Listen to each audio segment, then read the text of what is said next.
Magre-refresh ako ngayon ng aking motor na Sniper MX135. Check natin yung Odo.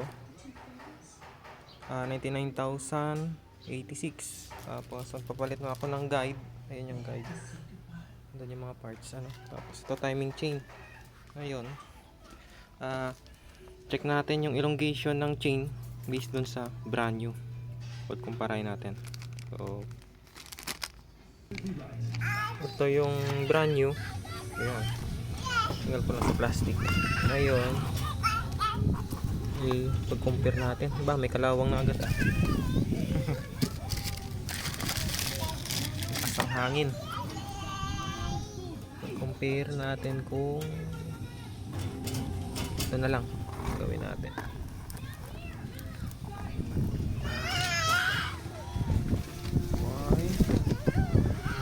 Hirap, walang tagahawak, mayroon pang umiiyak.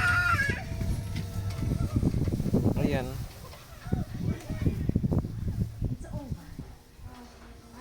ay mag-focus.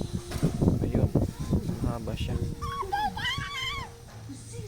Ayun, sa taas pantay na. Pantay natin maayos. Ayan, sa baba. Ayun, meron siyang more or less ay 5 mm na elongation. Bebe, ayan.